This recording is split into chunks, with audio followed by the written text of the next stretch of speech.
ఆరాధనా నీకే, ఆరాధనా స్తుతి ఆరాధనా, ఆరాధనా నీకే, ఆరాధనా స్తుతి ఆరాధనా, ఆరాధనా నీకే, ఆరాధనా నీకే, ఆరాధనా నీకే. మహిమ ఘనతకు అర్హుడవు నీవే నా దైవము, మహిమ ఘనతకు అర్హుడవు నీవే నా దైవము.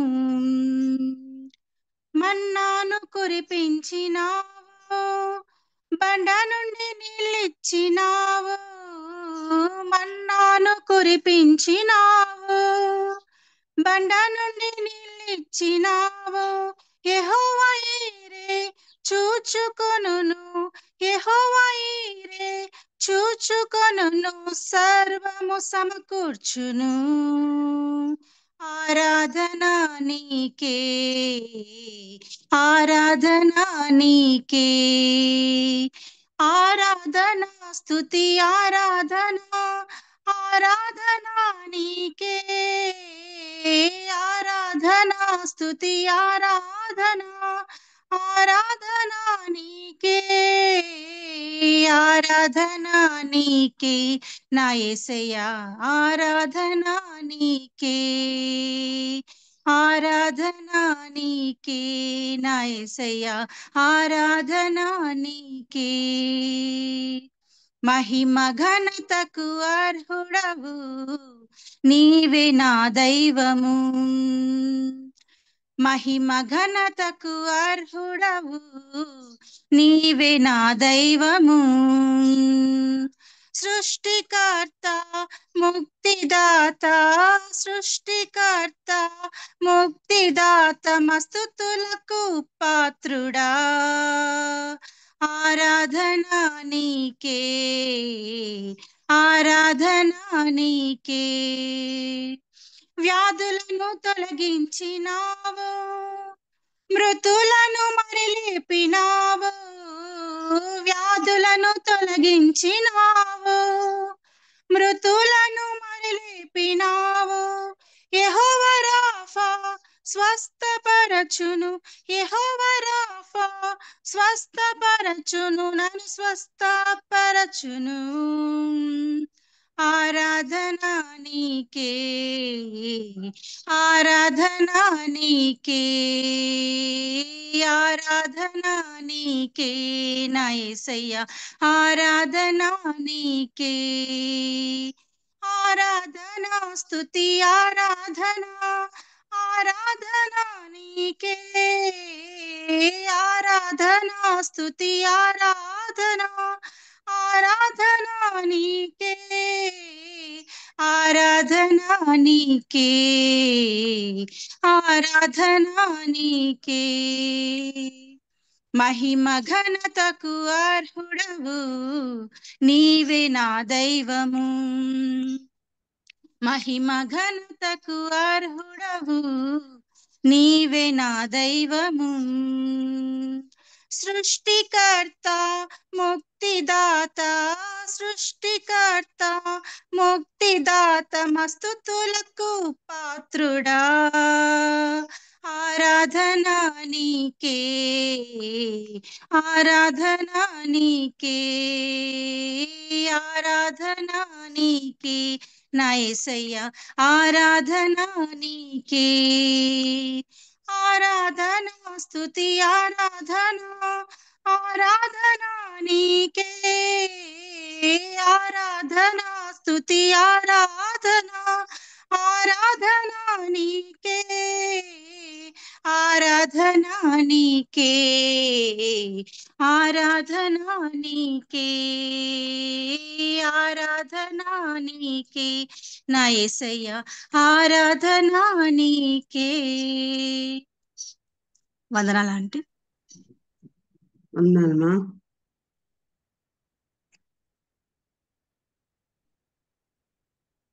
దేవునికి స్తోత్రం. ఆరాధన నీకే, స్తుతి ఆరాధన నీకే అని ప్రభుని స్తుతించే పాట